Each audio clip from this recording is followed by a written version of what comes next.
اسرائیل پر قیامت ٹوٹ پڑی، دنیا کو اپنے خوف میں رکھنے والے اسرائیل کی طاقت کا پول کھل کر سامنے آ گیا۔ اسرائیلی وزیر اعظم کے جہاز پر ہونے والے میزائل حملے نے دنیا کو لرزا کر رکھ دیا۔ سعودی عرب اور UAE کا اسرائیل کے خلاف کھیل کھل کر سامنے آ گیا۔ جو بائیڈن نے یہودیوں کو سب سے بڑا جھٹکا دے دیا۔ اسرائیل وزیر اعظم کی جان پر خطرے کی گھنٹی بج گئی۔ خبر تیز چینل کی ویڈیوز دیکھنے کے لیے چینل کو سبسکرائب کر لیجئے اور بیل کے آئیکن پر کلک کیجئے تاکہ آپ ہماری تمام آنے والی ویڈیو سے باخبر رہ سکیں۔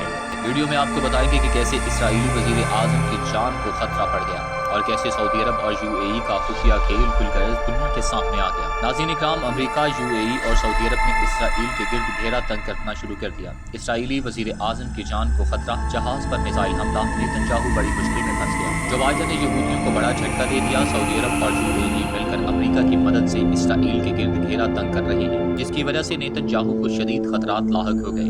اسرائیلی وزیر اعظم نیتنیاہو نے اردن سے اس کی فضائی حدود استعمال کرنے سے متعلق اختلاف کی وجہ بتا کر اپنا متحدہ عرب امارات کا تاریخی دورہ منسوخ کر دیا۔ ناظرین اکرام، غیر ملکی خبر رسان ایجنسی AFP کے مطابق نیتنیاہو کے دفتر سے جاری بیان میں کہا گیا کہ وزیر اعظم کا متحدہ عرب امارات کا دورہ متوقع تھا۔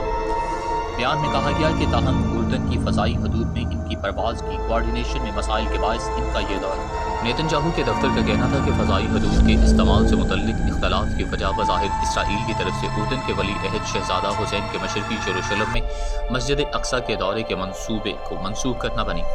ناظرین اکرام، بیان میں کہا گیا کہ شہزادے کا دورہ مسجد اقصی میں ان کی سیکیورٹی اور حفاظتی انتظامات کے تنازع کے باعث منسوخ کیا گیا تھا۔ اس تنازع کے حوالے سے عمان کی جانب سے کوئی بیان سامنے نہیں آیا۔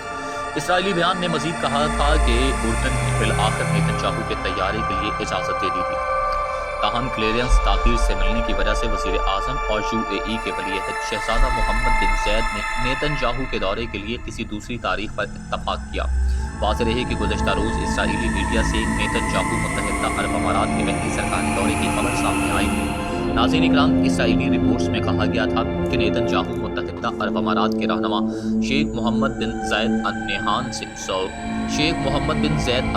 سے ابو ظہبی ایئرپورٹ پر ملاقات کریں گے۔ نیتنیاہو کا پہلے فروری میں UAE اور بحرین کا دورہ شیڈول تھا، لیکن کرونا وبا کی روک تھام کے لیے اسرائیل کی جانب سے سفری پابندیوں کے باعث ان کا دورہ مؤخر ہو گیا تھا۔ یاد رہے کہ متحدہ عرب امارات نے گزشتہ برس اگست اسرائیل سے تعلقات قائم کیے تھے اور دہائیوں سے جاری عرب ممالک کی پالیسیز کے برعکس اپنا فیصلہ سنایا تھا، جبکہ فلسطینیوں سمیت دیگر مسلم ممالک اور اداروں کی جانب سے شدید غصے کا اظہار کیا تھا۔ اسرائیل اور متحدہ عرب امارات نے اگست میں اعلان کیا تھا کہ وہ تعلقات کو معمول پر لائیں گے، جبکہ حکومتی سطح پر بینکنگ کاروباری معاہدوں کے ذریعے متحدہ عرب امارات کی جانب سے اسرائیل کے خلاف طویل مدت سے جاری بائیکاٹ کو ختم کریں گے۔ بعد ازاں قریبی ملک بحرین نے بھی 15 ستمبر کو وائٹ ہاؤس میں اسرائیل کے ساتھ تعلقات معمول پر لانے کے لیے UAE کے ساتھ مل کر معاہدے پر دستخط کیے تھے۔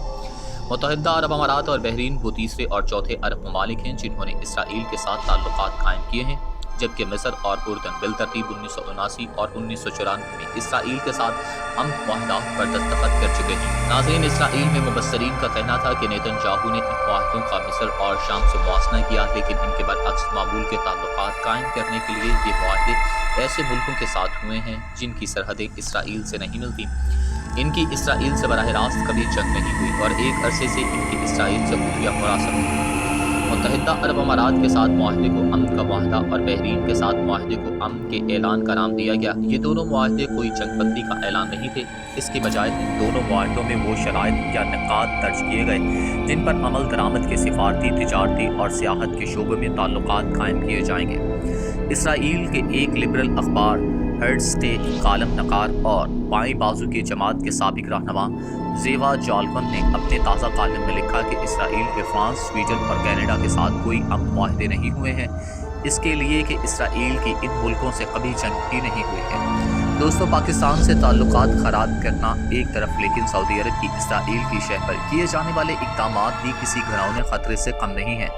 شاہ سلمان نے اسرائیل کو جس طرح اس کی اوقات یاد دلائی ہے یہ قابل ذکر ہے۔ غزہ کی پٹی میں حماس کے زیر استعمال تنصیبات پر اسرائیلی فوج کے لڑاکا طیاروں کی بمباری ہو یا کسی بھی سمٹ میں اسرائیلی سفیر کے ساتھ آمنا سامنا ہو، شاہ سلمان نے ہمیشہ ہی اسرائیل کے ساتھ تعلقات معمول پر لانے سے انکار کیا ہے۔